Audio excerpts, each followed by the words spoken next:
Pada suatu hari yang cerah, terlihat Abu Bakar sedang berjalan di sekitar Ka'bah. Secara kebetulan, ia berpapasan dengan Abu Jahal, Khalid, Al-Walid dan juga ayahnya yang sedang berangkat menuju tempat perkumpulan kaum Quraisy. La ba's. Wa fikum ghina. Sambil berjalan mereka sedang membicarakan Abu Bakar yang sudah lama tidak mengikuti perkumpulan mereka. Hingga mereka pun bertemu dengan Umar dan langsung mengajaknya untuk ke tempat perkumpulan Quraisy. إذا أصحبنا أم أنت أيضا في مشغلة؟ شغلة عن قومي فإن شاءوا شيء. Di jalan yang lain Abu Bakar juga bertemu dengan Utsman bin Affan. Utsman saat itu juga bermaksud untuk mendatangi perkumpulan Quraisy. Akan tetapi Abu Bakar menahannya dan meminta waktu pada Utsman untuk berbicara. لقد أهمك أمر ما أعنتك عليه بما أقدر. Di sini Abu Bakar menceritakan tentang risalah kenabian secara rahasia yang pada akhirnya Abu Bakar mengajak Utsman untuk beriman, dan ia pun akhirnya beriman serta membatalkan untuk menghadiri perkumpulan kaum Quraisy. هو والله منتصف أحمد ألا تفصح الآخرة. Sementara itu, Ali yang saat itu masih berumur 11 tahun berkunjung ke rumah ayahnya Abu Talib. Ia menceritakan semua apa yang dilihat dan didengarnya ketika berada di rumah Nabi bersama Warakah bin Naufal. Ayahnya pun mendengarkan dengan serius pembicaraannya, sampai pada akhirnya Abu Talib memberikan nasihat yang intinya hampir sama seperti yang dinasehatkan pendeta Warakah kepadanya. Quran, wa ana ala dinih. Di rumah keluarga Yasir, Ammar yang saat itu sudah beriman merahasiakan keimanannya dari kedua orang tuanya. Akan tetapi orang tuanya itu akhir-akhir ini sudah melihat gerak-gerik Ammar dan kebiasaan aneh darinya yang sering izin untuk mengadakan pertemuan, namun mereka tidak tahu menahu tentang apa yang dilakukan anaknya tersebut. Di rumah Abu Jahal, terlihat Umar sedang berkunjung ke rumah pamannya itu. Ia membicarakan isu yang beredar tentang Nabi Muhammad. Sebagai catatan di sini Abu Jahal dipanggil sebagai Abu Hakam oleh Umar, sedangkan Abu Jahal sendiri adalah sebutan yang disematkan oleh Nabi Muhammad kepadanya. Mereka sudah mencurigai jika Nabi Muhammad secara rahasia sedang menyebarkan agama baru dan semakin banyak pengikutnya. Abu Jahal bersumpah jika kecurigaan itu semua benar, maka ia tidak akan tinggal diam saja untuk menghentikan Nabi Muhammad. Itu semua didasari atas rasa sombong dan iri karena yang menjadi nabi bukan dari klannya yakni Bani Mahzum, akan tetapi dari klan Bani Hashim. Ia tidak rela jika Bani Hashim mengungguli klannya. فما زاد على أن قال اتبعوني وأطيعوني فكيف بفتى من بني هاشم. Di situ juga terlihat Ibu Ammar sedang memberikan hidangan susu kepada tamu Abu Jahal.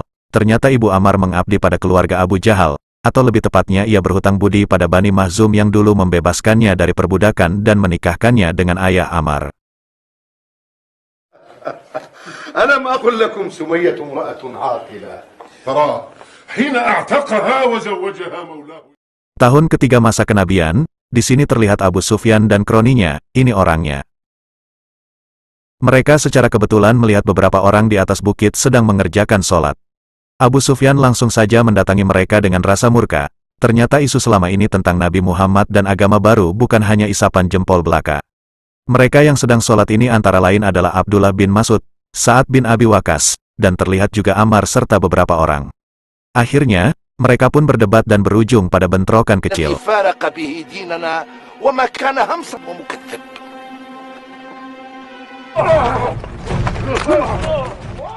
Setelah kejadian itu, Ammar pulang ke rumah dan ibunya yang bernama Sumaya ini mendapati luka memar pada wajah Ammar. Ia pun ditanya perihal luka tersebut dan secara jujur ia pun menceritakan apa yang baru saja terjadi. Kedua orang tua Ammar murka padanya, sehingga pada akhirnya ia ketahuan jika sudah memeluk agama yang dibawa Nabi Muhammad.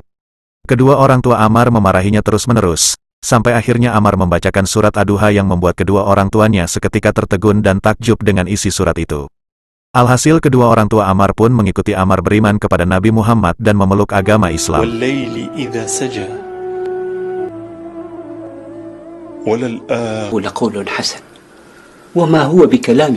Sementara itu Abu Sufyan juga sudah sampai di rumah. Ia menceritakan yang baru saja terjadi kepada mertuanya, Utbah, istrinya yang bernama Hindun dan juga terlihat iparnya Abu Huzaifah. Mereka membahas tentang Nabi Muhammad dan perkembangan dakwahnya. Abu Sufyan mengatakan jika beberapa orang terhormat dari golongan suku Quraisy telah mengikuti Nabi Muhammad. Namun, Abu Huzaifah kurang setuju dengan semua pembicaraan mereka yang berujung pada rencana tindakan jahat dan kekerasan, seakan Abu Huzaifah membela Nabi dan pengikutnya. Ia mengatakan, jika mereka menggunakan kekerasan tentunya klan Bani Hashim tidak akan tinggal diam. Pasti Bani Hashim melindungi Nabi yang juga termasuk dari klannya.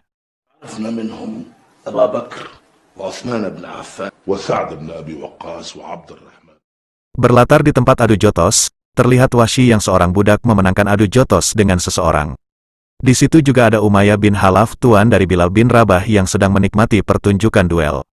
Bilal pun dipanggil untuk melawan Wahsy yang akhirnya Bilal kalah oleh Wahsy yang memang memiliki badan dan fisik lebih besar dan kuat.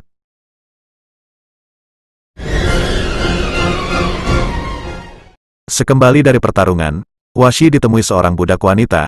Ia menyukai Wahsy dan sangat menginginkan jika Wahsy mau menikahinya. Akan tetapi Wahsy menolaknya karena ia tidak akan menikahi wanita sebelum ia bisa merdeka atau bebas dari perbudakan. Ia tak mau jika ia menikah sebelum merdeka maka ia akan memiliki anak yang berstatus budak juga. Ia sangat terobsesi untuk dapat terbebas dari perbudakan. أريد أن أنجب ولدا يكون لغيري. أريد حريتي أولا. Singkat cerita, Nabi pun diperintahkan untuk berdakwah secara terang-terangan yang dimulai dari kaum kerabat terdekat beliau, sehingga beliau meminta seluruh klan Bani Hashim untuk berkumpul di sekitar Ka'bah. Nabi pun di sana menyampaikan kepada seluruh Bani Hashim tentang apa yang diperintahkan Allah kepada beliau. Masyarakat Quraisy dari klan lain pun ikutan kepo dengan itu, dan ikut berduyun-duyun untuk mengetahui apa yang sedang terjadi. سمعت من ابن أخي محمد وأبرهم وأحسنهم خلقا.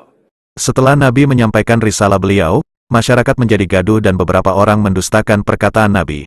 Namun yang paling lantang menolak seruan Nabi adalah paman Nabi sendiri yang bernama Abu Lahab, dan ini orangnya. Ia satu-satunya paman Nabi yang tidak mendukung seruan Nabi, dan ia mengusulkan agar Nabi Muhammad ditangkap dan dikurung saja. Akan tetapi Abu Talib dan paman Nabi yang lain tidak setuju dan justru Abu Talib mengajak klan Bani Hashim mendukung dan akan melindungi Nabi dari upaya jahat siapapun, dan dari klan manapun. Dan akhirnya seluruh Bani Hashim mengikuti Abu Talib sedangkan Abu Lahab merasa dipermalukan di halayak umum. أنا كذلك ما رأيت أحدا جاء على بني أبيه. Di tempat kediaman Umar, ia merasa jika apa yang dilakukan Nabi Muhammad merupakan hal yang dapat memicu perpecahan di antara suku Quraisy. Ia menyatakan pendapatnya kepada kakaknya Zaid bin Khattab. Ia merasa jengkel dan marah dengan agama baru yang dibawa Nabi Muhammad. Akan tetapi Zaid berusaha meredam amarahnya itu. Ia dengan bijak memberikan nasihat kepada Umar agar tidak langsung berpikir yang buruk tentang Nabi. Akan tetapi Umar yang memiliki sifat keras tidak mau mendengarkan nasihat saudara lelakinya itu. الحرم والتجارة. بلى هذا والله من ذاك. Ia pun lantas berlalu pergi bermaksud ingin mengumpulkan semua orang dari klannya yakni Bani Adi. Ia akan memastikan jika dari klannya tidak ada yang mengikuti Nabi Muhammad. Singkat cerita, para pemuka klan dari suku Quraisy mengadakan pertemuan darurat. Kakak Umar sebagai pemimpin dari klannya diminta untuk mewakili klan, akan tetapi ia menolak dan meminta Umar yang menghadiri pertemuan tersebut. Umar pun akhirnya yang menjadi wakil dari klannya. سنبيانا وأقوى شكيمة. حسبك حسبك.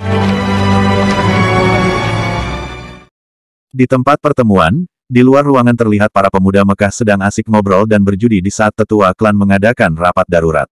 Mereka juga membicarakan Umar yang mana ia sebagai wakil klan termuda, yang masih seumuran mereka. لا تلعب الآن يا عم. إن كان صاحبك وما زال يهدي إليه ما من ماله وإبله. Di dalam ruangan rapat, semua tetua klan dari suku Quraisy ternyata membahas tentang Nabi Muhammad. Berbagai usulan diutarakan, namun belum juga menemukan titik temu cara terbaik untuk menghentikan dakwah Nabi yang saat ini dilindungi klan Bani Hashim. Sedangkan para pengikut Nabi dari golongan terpandang juga dilindungi klan mereka masing-masing. Dan film Umar bin Khattab Part 2 pun berakhir. أين أبو عبيدة؟ أين عبد الرحمن بن عوف؟